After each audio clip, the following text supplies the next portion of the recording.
Hi everyone, good afternoon. और अभी मैं किचन में आई हूँ, थोड़ा सा कुछ बनाऊंगी। बाय द वे, मैं है ना life when life gives you tangerines देख रही हूँ और शायद 2 महीने से देख रही हूँ, पर मैं अभी तक उसके 8th एपिसोड पे ही पहुँची हूँ। इंटरेस्टिंग है, लेकिन थोड़े से लंबे लंबे एपिसोड है ना, तो टाइम उतना लाइक इन वन गो मुझे नहीं मिलता, तो मैं वो शुरू करूँगी। बाय द वे, मैंने ना एक रात हम लोग मूवी देख रहे थे, पता नहीं 2 वीकेंड पहले की बात है। तो बहुत ना ऐसे ज़ोर से क्रेविंग होने लगी मोमो खाने की, तो फिर अभी इतनी रात को तो जोमेटो और ये सब बंद होता है, बनाने की भी हिम्मत नहीं होती। तो फिर ना ब्लिंकिट पे प्रसूमा मिलता है। हम लोगों ने एक बार बहुत पहले ट्राई किया था, बट हम लोग को उतने ज़्यादा पसंद नहीं आए थे। एक तो उसकी चटनी बहुत कम आती है और थोड़ी सी स्वीट स्वीट सी होती है, लेकिन जब ज़ोर से क्रेविंग हो रही थी तो फिर मंगा लिया। और ये थोड़े से पड़े हुए हैं, आई थॉट इसको थोड़ा सा बढ़ा करके बना लेती हूँ। तो मैं इसमें है ना ये वेजीज़ ऐड करूँगी और इसका ना थोड़ा सा चिली मोमो वेरिएंट में बना लूँगी। तो ये फ्रोज़न थे ना, तो इसे मैंने थॉ करने के लिए निकाला है। आई थिंक इतना टाइम है नहीं मेरे पास, तो मैं इसे थोड़ी देर के लिए माइक्रोवेव कर लूँगी एंड देन इसके बनाऊँगी मैं चिली मोमोज़। और आज तो मतलब अभी भी मेरी शक्ल ऐसी हो रही है, पता नहीं कैसे। आज सुबह उठी ना तो कुछ अच्छा ही नहीं फील हो रहा था, थोड़ा सा ऐसा ग्लूमी ग्लूमी सा, सैड सा, अजीब सा मूड हो गया है। पर मैं अगर बैठ जाऊँगी ना तो फिर मैं वो ओवर थिंकिंग के लूप में फंस जाती हूँ, इसलिए मैंने सोचा कि नहीं, लेट्स गेट अप। आपसे थोड़ी सी बात करती हूँ तो थोड़ा सा वो अंदर से फिर एक खुल जाने वाली बात आती है ना, तो बात करती हूँ, काम करती हूँ, आई स्टार्ट फीलिंग गुड।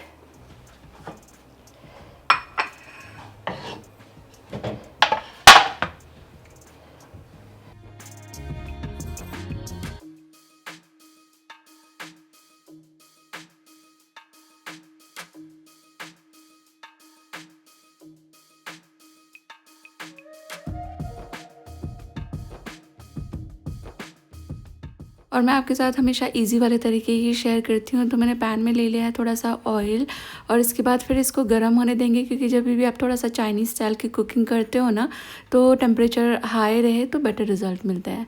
और इसके बाद फिर मैंने ये जिंजर गार्लिक है, ये मुझे शानू ने कूट के दिया है। आप इसको बारीक बारीक चॉप भी कर सकते हो, उसमें थोड़ा सा टाइम लग जाता है, तो कूट लिया था, सेम ही रिज़ल्ट देता है।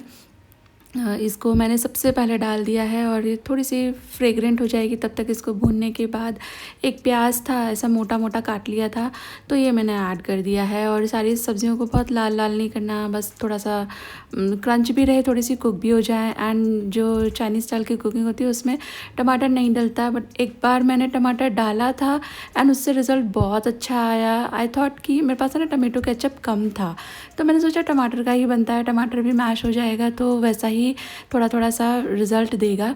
तो मैंने उस दिन फिर एक टमाटर ऐड कर दिया था एंड रिज़ल्ट बहुत अच्छा आया टेस्ट वाइज। एंड एक जूसीनेस सी आ गई थी, तो तब से फिर मैं डाल ही देती हूँ। तो एक टमाटर डाल करके मैंने ये सब सॉफ्ट होने के लिए रख दिया है। और सॉस तो बिल्कुल मिनिमम में ऐड करूँगी। मैंने इसके अंदर थोड़ा सा नमक डाल दिया था जिससे कि टमाटर थोड़े से सॉफ्ट हो जाएँ, पर ये इतनी जल्दी सॉफ्ट नहीं होंगे, but through out the procedure of cooking ये हो जाएंगे सॉफ्ट। तो मैं इसमें बिल्कुल थोड़े से सॉस यूज़ कर रही हूँ, विनेगर यूज़ कर रही हूँ, क्योंकि हल्का सा टाट ऐड करेगा ये तो अच्छा लगता है। सोया सॉस इज़ मैंडेटरी, ये एक वो फ्लेवर भी देता है, थोड़ा सा एक वो सॉल्टीनेस भी देता है, तो उससे मज़ा आ जाता है। देन चिली सॉस मैंने ऐड किया, देन थोड़ा सा टमाटो केचप, क्योंकि मैंने एक टमाटर ऐड कर दिया है ना, तो टमाटो केचप मैं थोड़ा कम ऐड करूँगी। बस ये अच्छा लगता है इतना। अगर आपको लगता है और थोड़ा सा स्पाइसी चाहिए तो आप फिर ग्रीन वाला जो चिली सॉस होता है ना, वो भी आप ऐड कर सकते हो। इसमें और कोई अलग से मसाला वसाला मिलाने की ज़रूरत नहीं है। ढक्कन लगाकर मैंने इसको पकाया है। आई वाज जस्ट वेटिंग कि टमाटर सॉफ्ट हो जाए। टमेटो सॉफ्ट हो गए हैं तो मैंने इसके अंदर मिला दिया शिमला मिर्ची। ये बेसिकली सानवी खुशी के लिए बन रहा है, इसलिए शिमला मिर्ची मैंने ज़्यादा नहीं मिलाई, क्योंकि शानू तो नहीं खाएगी, खुशी के लिए इतनी इनफ है। मैं अपने लिए भी बनाती तो फिर मैं काफ़ी सारी मिलाती, क्योंकि मुझे बहुत पसंद है कैप्सिकम इस तरह से खाना। फिर मैंने इसके अंदर थोड़ी देर माइक्रोवेव किए थे, 2 मिनट्स माइक्रोवेव किए थे, ये मोमो ऐड कर दिए हैं। और ये प्रसूमा के मोमो होता है ना, इसका जो जॉइंट होता है ना, ये बहुत स्टिफ होता है, बहुत कड़क। तो मैं इसको सॉफ्ट करने के हिसाब से इसे थोड़ी देर और कुक करूँगी। मैंने इसमें थोड़े से सेसमी सीड्स मिला दिए हैं। ढक्कन लगा के 2 मिनट कुक करने की ज़रूरत होगी। अगर आपके फ्रेश हैं मोमोज़ तो आपको फिर 2 मिनट कुक करने की ज़रूरत नहीं है, जस्ट मिक्स एंड सर्व। लेकिन जैसा मैं आपको बता रही थी, ये जॉइंट सॉफ्ट हो जाए वरना कड़ा कड़ा रहता है, अच्छा नहीं लगता। तो इसलिए मैंने इसे 2 मिनट एक्स्ट्रा कुक किया। एंड ट्राई करना भाई, बहुत टेस्टी बनता है। आप मोमो घर में भी बनाते हो ना, मैं ये करती हूँ। तो मैं मोमोज़ भी और चटनीज़ भी ना एक्स्ट्रा बना लेती हूँ, फिर उनको फ्रीज़ कर देती हूँ। तो फिर कभी कभी फ्यूचर में फिर मन आता है ना, तो वो फिर रेडी टू यूज़ हो जाते हैं। बस ये हो गया था, बच्चे लोग को दे दिया है मैंने, और मैं थोड़ा सा रिलैक्स करूँगी। एज आई टोल्ड यू, अच्छा नहीं लग रहा था। मैं बस किसी भी तरह से अपना जो मूड है वो अच्छा करने की, माइंड जो है वो डिविएट करने की कोशिश कर रही थी। And it's a feel good drama. थोड़ा सा वही मैं बोल रही थी कि एपिसोड्स लंबे लंबे हैं तो स्लोली मैं देख पा रही हूँ, बट इट्स गुड। मैं हर रोज़ थोड़ा बहुत देख लेती हूँ।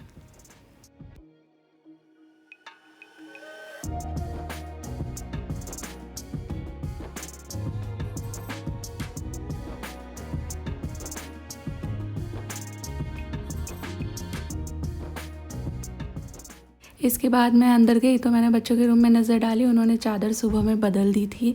तो मेरा क्या है ना, चादर जब मैं धोती हूँ तो 2 एक साथ धोती हूँ।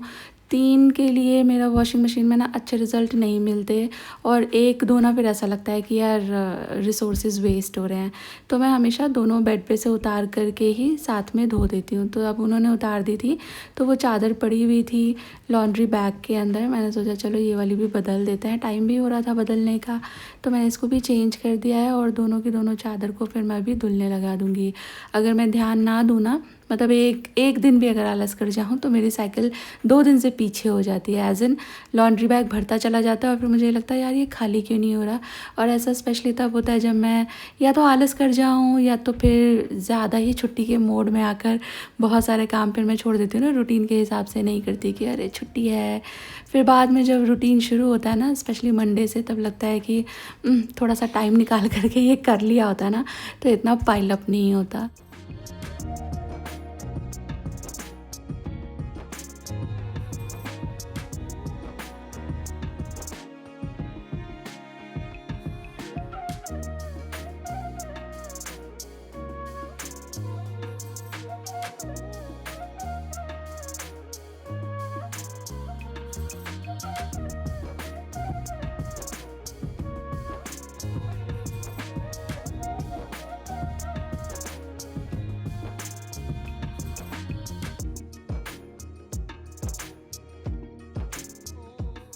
आज है ना, बचपन वाली एक रेसिपी आपके साथ बना रही हूँ। मतलब बचपन की मेमोरी रिलीव करने की कोशिश कर रही हूँ। मेरे स्कूल के रास्ते में एक शॉप होती थी, वहाँ पे है ना एक बहुत अच्छी फ्रूट ब्रेड मिलती थी। और आपको पता है मैं एग तो खाती नहीं, तो वो एगलेस वाली भी होती थी, तो मतलब मज़ा ही आ जाता था। तो आज पता नहीं क्यों नॉस्टैल्जिया हो रहा था, आई थॉट चलो बेक करते हैं।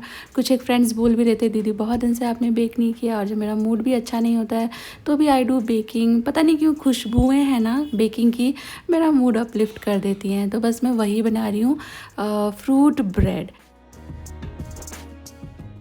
तो इसके लिए मैंने एक बोल के अंदर ल्यूकवार्म वाटर लिया है, हाफ कप। और इसके बाद फिर क्योंकि थोड़ी सी स्वीट होती है तो इसमें चीनी मिलाएंगे।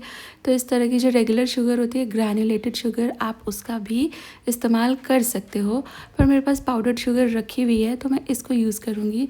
इवेंचुअली हमको पानी में शुगर घोलनी है, तो आप देख लीजिएगा पाउडर रहेगी तो जल्दी घुल जाएगी, आप ग्रैन्युलेटेड शुगर लोगे तो टाइम लगेगा। तो मैंने थोड़ा टाइम बचाने के लिए पाउडर्ड शुगर ले लिया है, और हाफ कप पानी के अंदर मैंने 5 टेबल स्पून ये पाउडर्ड शुगर ऐड किया है। This is just standard sweetness. इससे ज़्यादा फ्रूट ब्रेड में अच्छी भी नहीं लगती, और कम से फिर वो फ्रूट ब्रेड जैसा मज़ा भी नहीं आएगा। तो आप एक बार इसी तरह से रेसिपी ट्राई करना, आपको अच्छे ही रिज़ल्ट मिलेंगे।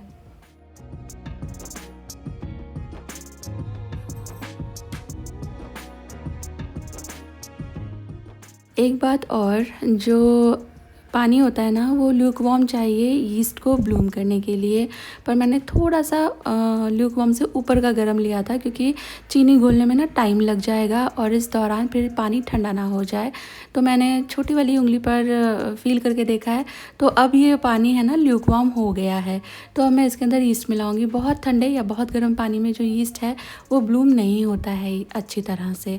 तो मैंने 2 टीस्पून इसके अंदर यीस्ट मिलाया है, और ज़रा सा 1 पिंच फॉर गुड लक। तो अच्छी तरह से इसको मैंने मिक्स कर दिया है। ओवर मिक्सिंग की ज़रूरत है नहीं।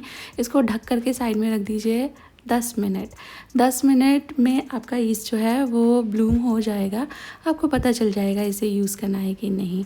अगर ब्लूम नहीं होता है, वैसे का वैसे ही रहता है, तो डिस्कार्ड करें, क्योंकि आपके बाकी सब रिसोर्सेज ख़राब हो जाएंगे। वो ब्रेड वाला टेक्सचर यानी फूलने वाला काम नहीं कर पाएगा ईस्ट। तो मैंने यहाँ पर मिक्सिंग बोल ले लिया है, क्योंकि डो लगाना है। तो इसके ऊपर मैंने छन्नी रखी है और मैंने 2 कप ऑल पर्पस फ्लावर लिया है। पहला कप तो फुल भर के डाल दिया था, दूसरा कप में मैंने 2 टेबलस्पून जो है कस्टर्ड पाउडर मिलाया है, और इसके बाद फिर इसको फुल कप कर लिया है मैदा से। तो आप समझे 2 cup all purpose flower minus 2 tablespoon, okay. And वो 2 टेबलस्पून आपको रिप्लेस करनी है कस्टर्ड पाउडर से।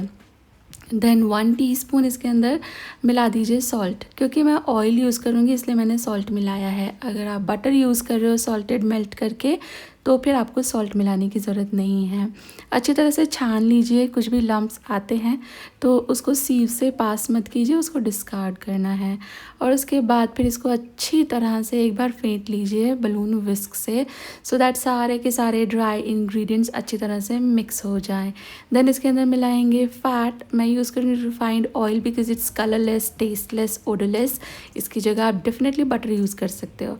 तो 3 टेबलस्पून मैंने मिला दिया है इसके अंदर ऑयल। और इसके बाद वैसे तो मैंने कस्टर्ड पाउडर का इस्तेमाल किया है, वो वनीला बेस्ड ही है, बट स्टिल थोड़ा सा लाइक 1/2 टीस्पून जैसा मैं वनीला एक्सट्रैक्ट और मिला रही हूँ, सो दैट वो ईस्ट का एक ना खुशबू होती है जो बहुत लोगों को अच्छी नहीं लगती है, तो उसको दबाने के लिए। ये देखिए मेरा जो मिक्सचर है अच्छी तरह से ब्लूम हो गया है, झाग झाग जैसे दिख रहे हैं। ये फ्रॉथ नहीं दिख रहा, तो मैं फिर कह रही हूँ डिस्कार्ड करना मिक्सचर को, क्योंकि वो रिज़ल्ट नहीं देगा।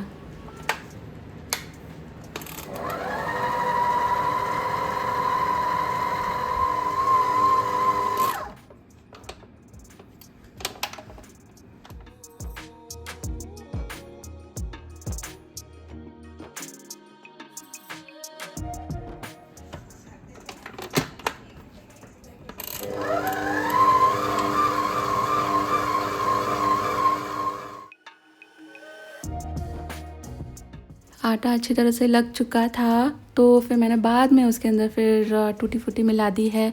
और भी ज़्यादा टूटी फूटी आप मिला सकते हो, मेरे पास इतनी ही बची थी, मेरा कंटेनर खाली हो गया, तो बस इतने से ही हो जाएगा। और उसके बाद एक बोल जिसमें ये जो डो है ये प्रूफ करने के लिए रखेंगे, उसको मैंने ग्रीस कर लिया है, क्योंकि ये काफ़ी चिपचिपा है, हर जगह चिपक चिपक हो जाएगा। तो इसको निकाल करके ग्रीस किए हुए बर्तन में मैं ट्रांसफ़र कर दूँगी। वैसे तो ये जो स्टैंड मिक्सर है ना, इसी बोल के अंदर भी मैं इसे प्रूफ कर सकती थी, बट ये एसएस का है तो मुझे दिखेगा नहीं ना, तो फिर मुझे इसके लिए उठानी पड़ेगी, दैट आई डोंट वांट। इसलिए मैं हमेशा एक क्लियर बर्तन में ही इसे प्रूव होने के लिए रखती हूँ, सो दैट साइड से देख कर ही मुझे आइडिया लग जाए कि हाँ ये हो रहा है। तो घंटा भर इसको रहने दीजिए, या फिर ये अपने साइज़ में डबल हो जाए। अभी तो इतनी अच्छी गर्मियाँ हो रही हैं, कहीं भी रख दीजिए, ईज़िली ये घंटे भर में प्रूव हो जाता है। जब आप शुगर कंटेंट बढ़ा देते हैं ना आटे में, तब ईस्ट थोड़ा सा, देखिए वैसे तो शुगर ही ईस्ट का फूड है, लेकिन तब जो ब्लूमिंग है एज एन प्रूफिंग है वो ज़रा सी स्लो हो जाती है। तो 1 आवर आपको इसे प्रूफ करना पड़ेगा। अगर आप ये रेगुलर डो होता जिसमें इतनी सारी शुगर नहीं होती, तो 45 मिनट्स में भी ये काम हो जाता।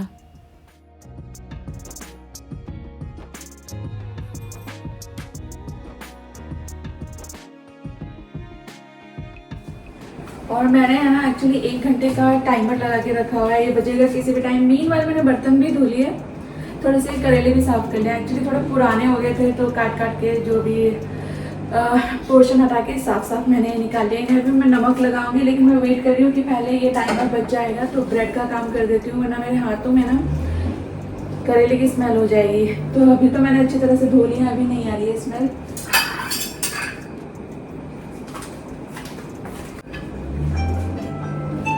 इसमें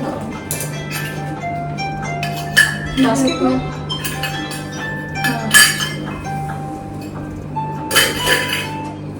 चलो टाइमर बज गया है, यानी ब्रेड को प्रूव होते होते 1 घंटा हो गया है।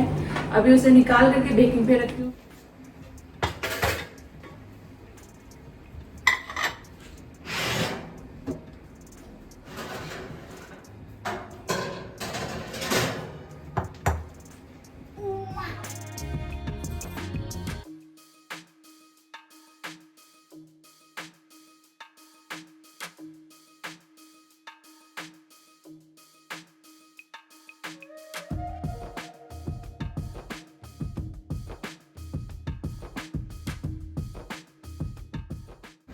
मेरे पास ये लोफ टिन है, मैं इसका इस्तेमाल कर रही हूँ। आपके पास ब्रेड टिन हो तो वो बेस्ट रहती है, क्योंकि उसमें है ना ब्रेड का जो शेप है वो बिल्कुल वही वाला आता है जो प्रोफेशनली आपको चाहिए, जो मार्केट में मिलता है।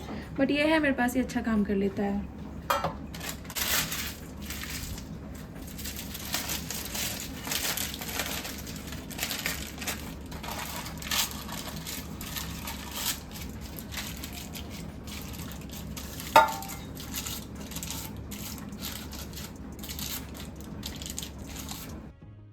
ये जो टिन है ना मेरे पास, ये बेसिकली लोफ टिन है। तो वही वो सब केक जो लोफ स्टाइल में बनते हैं उसके लिए ये है। केक टिन अलग होता है, वो एल्यूमिनियम का होता है और उसके ऊपर एक लिड आती है। तो इससे जो आपकी जो ब्रेड होती है ना वो प्रॉपर, डिड आई से केक टिन, आई मेंट ब्रेड टिन ओनली, कि जो ब्रेड टिन होता है वो लिड के साथ आता है। तो इससे जो ब्रेड होती है ना वो पूरी चारों तरफ से बराबर एजेस वाली निकलती है, प्रॉपर स्क्वायर शेप में निकलती है। तो वो आपके पास हो तो डेफिनेटली उसी का इस्तेमाल करना, बट सबके पास वो नहीं होती है तो इस तरह के लोफ टिन में भी हो जाएगा। डो को मैंने थोड़ा सा मैदा छिड़क करके चॉपिंग बोर्ड के ऊपर डाल दिया था और फैला दिया, और उसके बाद फिर मैं इसे रोल पिंच इस तरह से फोल्ड कर रही हूँ, और लास्ट में इस तरह से सारे के सारे को पिंच कर देना। इसको बहुत हल्के हाथों से बहुत प्यार से ट्रीट करना, क्योंकि अंदर जो एयर इनकॉर्पोरेट हुई है वो हमको किसी भी तरह पुफ नहीं करनी है। और इसके बाद फिर इसे डाल दीजिए टिन के अंदर। अच्छी तरह से थोड़े से साइड्स में देख लेना। वैसे तो अभी ये सेकंड प्रूफिंग के लिए जाएगा तो अपने आप ही ये शेप ले लेगा। इसे ढक करके फिर से वार्म जगह पे अब 30 मिनट्स के लिए प्रूफ करना।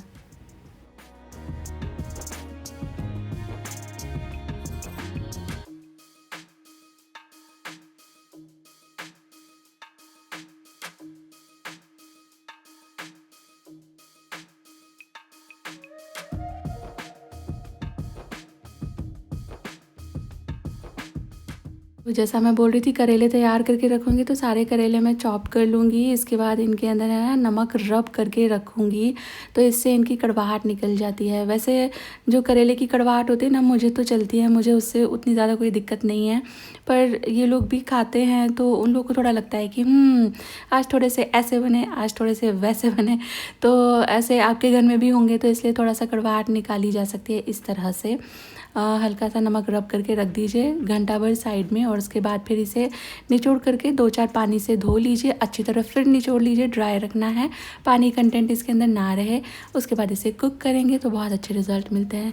ये देखिए ये प्रूव हो गया है सेकेंड टाइम। अब मैं इसको मिल्क वॉश करूँगी। मिल्क वॉश करने से 2 फ़ायदे होंगे। एक तो इसकी जो अपर क्रस्ट है वो एकदम ही ड्राई नहीं हो जाएगी, दूसरा ऊपर बहुत अच्छा कलर आएगा। तो मिल्क वॉश दीजिएगा, एग खा लेते हो तो एग वॉश दीजिएगा, पर दीजिएगा ज़रूर से। और बटर वॉश नहीं करना है, क्योंकि वो स्पीड अप कर देगा ब्राउनिंग, तो वो ज़्यादा ब्राउन आ जाएगा। और ऊपर से फिर आप डेकोरेट कर लीजिए जैसा आपका दिल चाहे। तो मैं सेसमी सीड्स लगा रही हूँ। बेकिंग गुड्स में सेसमी सीड्स स्पेशली ब्रेड्स में अच्छे लगते हैं। वैसे आप चाहें तो थोड़े बहुत नट्स भी डाल सकते हो, टूटी फ्रूटी भी डाल सकते हो, चाहो तो सीड्स वगैरह भी आप ऊपर से डाल सकते हो। मतलब कैसा लुक आपको पसंद आएगा, क्या आपके पास अवेलेबल है, क्या टेस्ट आपको पसंद आता है, उस हिसाब से आप इसे डेकोरेट कर लेना।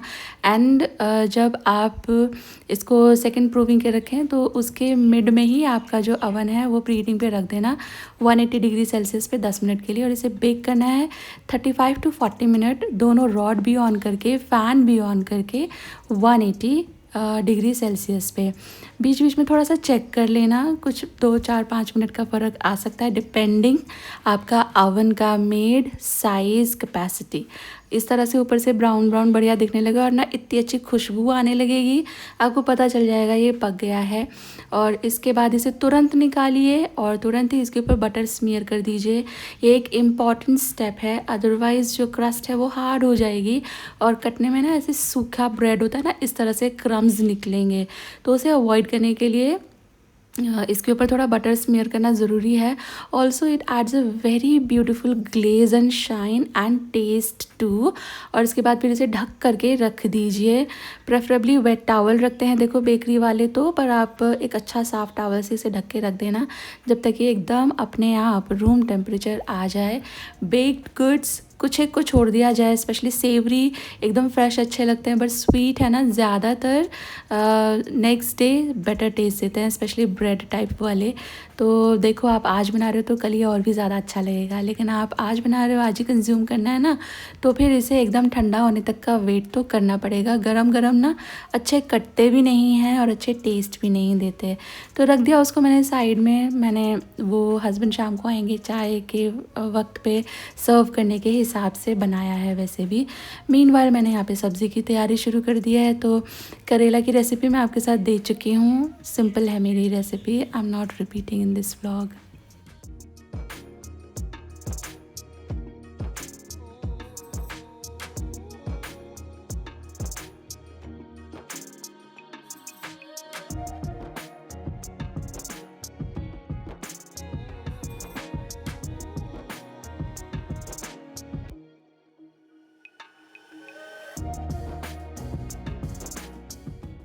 और एक टाइम पे 2 सब्ज़ी मुझे बनानी ही होती है, क्योंकि बहुत सारी सब्ज़ियाँ शानू दिल से नहीं खाती, उसके पापा भी थोड़े वैसे ही हैं।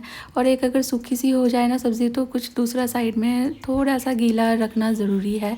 तो करेले एक वैसी ही चीज़ है, खा तो सब लेंगे शानू के अलावा, लेकिन फिर शानू क्या खाएगी, और फिर वो एक सूखी सब्ज़ी हो जाएगी, तो थोड़ा साइड में कुछ रखना ज़रूरी है ना।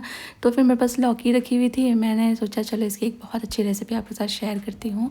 तो मैंने 2 लौकियाँ हैं छोटी छोटी सी, हाफ केजी होंगी इन वेट। तो इनको साफ़ करके इस तरह राउंडल्स में काट लिया। साथ ही एक पोटैटो भी मैंने क्लीन करके ऐसे ही राउंडल्स में काट लिया। अब इसके अंदर मैं हाफ कप जैसा पानी मिला रही हूँ। वैसे तो देखो आई बॉल करके डाला है, थोड़ा पानी मिला दीजिएगा कि इसमें ना सीटियाँ आराम से लग जाएं, जले नहीं ये सब। तो मैंने ना 3 सीटी लगाई थी, वैसे 2 सीटी में भी ये हो जाएगा क्योंकि कटा हुआ है ना, बट फिर भी एकदम सॉफ्ट इसको कुक करने के लिए मैंने 3 सीटी लगा ली थी। यहाँ पर फिर हस्बैंड आ गए थे तो मैंने चाय चढ़ा दी थी। तो अभी ये जो लोफ टिन में है इसमें से लोफ मैं निकाल लूँगी। ये अभी थोड़ा वार्म ही था, मुझे आइडियली इसको और बिल्कुल ही ठंडा कर लेना चाहिए था, बट ठीक है इसी टाइम के लिए मैंने ये बनाया था, तो आई थॉट कि चलो सर्व कर लेते हैं। ये देखिए कितना सुंदर बना है, एकदम प्रोफेशनल लग रहा है ना, और एकदम सॉफ्ट भी। ब्रेड को काटने के लिए, केक्स को काटने के लिए हमेशा सिर्रेटेड नाइफ़ का इस्तेमाल करें, क्लीन कट्स आपको मिलेंगे।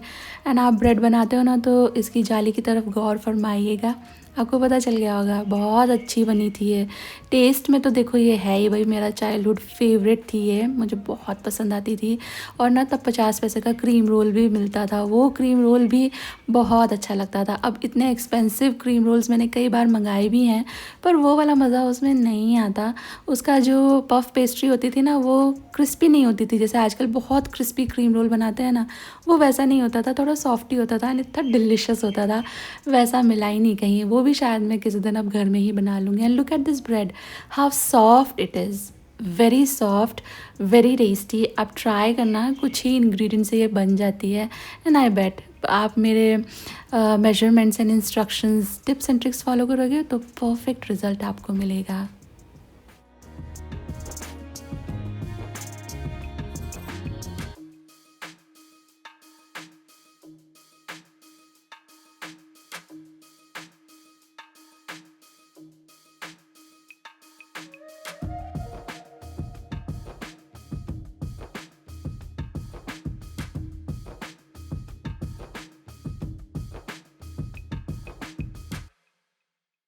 इसकी कुकर की सीटियाँ लगने के बाद कुकर नेचुरली ठंडा हो गया था, तब मैंने लिड खोला और इन सबको मैश कर लिया है। और उसके बाद इसको तड़का देंगे, तो मैंने पैन के अंदर लिया है, थोड़ा ऑयल ऐड किया है, ज़ीरा।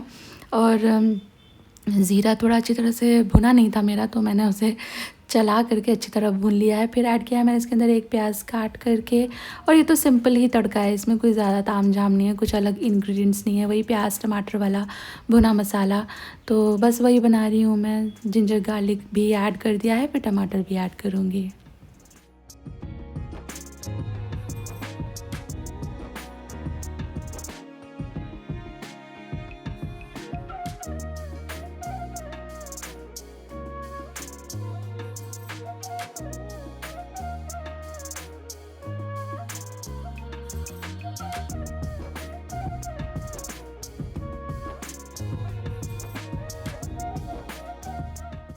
सारे रूटीन के मसाले जो आप ऐड करते हैं वो सब ऐड करके एक इम्पॉर्टेंट मसाला ऐड कर देना इसमें, वो है पाव भाजी मसाला। तो इससे ना इसका टेस्ट अलग ही लेवल हो जाएगा। आप ट्राई करके देखना, बहुत डिफरेंट बनेगी सब्ज़ी एंड बहुत टेस्टी भी। तो मैंने पाव भाजी मसाला, मेरे अपने ही ब्रांड का मसाला है ये, पर अभी ये डिसकंटिन्यूड है, लास्ट ही पैकेट है मेरे पास। It was so delicious and loved by a lot of you guys. तो मैंने ऐड कर दिया, मसाला अच्छी तरह से भून लेंगे, पानी वानी ऐड करने की ज़रूरत नहीं है, ड्राई ही सूखा मसाला भूनना है। और उसके बाद फिर देखो तेल सा दिखने लगा था ना मसाले में, तो मैंने बारीक कटे हुए इसके अंदर कैप्सिकम ऐड कर दिए हैं। ऐड ज़रूर करना, बहुत अच्छा टेस्ट आता है इससे। और मेरे पास तो एक्चुअली आधी सी बची हुई थी, आधी सी कैरी बची हुई थी, तो मैंने फिर फ्रिज देखा एंड देन मैंने शाम के लिए ये मेन्यू डिसाइड किया कि आधी सी कैरी बची हुई है, ये करेले में यूज़ कर लेती हूँ, करेला बना लेती हूँ। आधी सी कैप्सिकम बच गई थी चिली मोमोज़ बनाने के बाद, तो आई थॉट कि चलो इस तरह से लौकी रखी हुई है, उसको ऐसे बना लेती हूँ एंड दोनों चीज़ें बहुत टेस्टी बन गई। तो ये थी हमारी आज की डिनर थाली।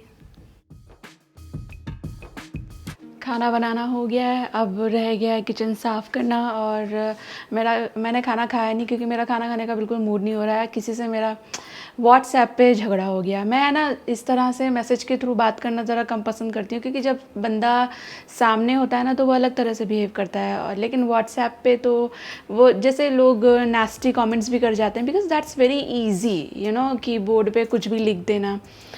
तो मैं इतनी देर से रोक रही थी कि don't choose such words, don't do that, लेकिन जैसे कि होना ही था। आज सुबह जब मैंने ये व्लॉग शुरू किया था, मैं आपसे बोल भी रही थी कि पता नहीं क्यों विदाउट एनी रीज़न मेरा मूड अच्छा नहीं है। मेरे साथ ये होता है, मुझे सुबह से ही एहसास हो जाता है कि आज का दिन मेरा थोड़ा सा शायद टफ जाने वाला है। एंड बहुत सारे इंस्टेंस आज के दिन में ऐसे हुए भी जो कि मेरा मूड आज अच्छा ही नहीं है, और अब तो बिल्कुल ही ख़राब हो गया है। तो यहाँ पर आटा सब्ज़ी सब बचा हुआ है, ये सब उठाकर मैं फ्रिज में रखूँगी। और खाना बड़े चाव से मैंने बनाया था, करेले तो मेरे बहुत फेवरेट भी हैं, अच्छे भी बने हैं। शानू तो करेले खाती ही नहीं, पर खुशी ने खाया, उसने बोला अच्छा है। एंड लौकी की सब्ज़ी इन तीनों को यूजुअल से अच्छी लगी। और बस अभी ये सब उठाऊँगी, मैं बर्तन साफ़ करूँगी। और कभी कभी तो लगता है जैसे बस छोड़ देने का मन करता है मेरा। मैं ऐसा फ़ील करती हूँ एट टाइम्स कि यूट्यूब भी छोड़ दूँ, कभी कभी तो मन करता है ये घर भी छोड़ दूँ। मुझे पता नहीं मैं आपसे फ्रेंड समझ के क्या क्या बोल रही हूँ, बट एट टाइम्स ना मन करता है बस कहीं भाग जाऊँ, बहुत हो गया, बहुत हो गया।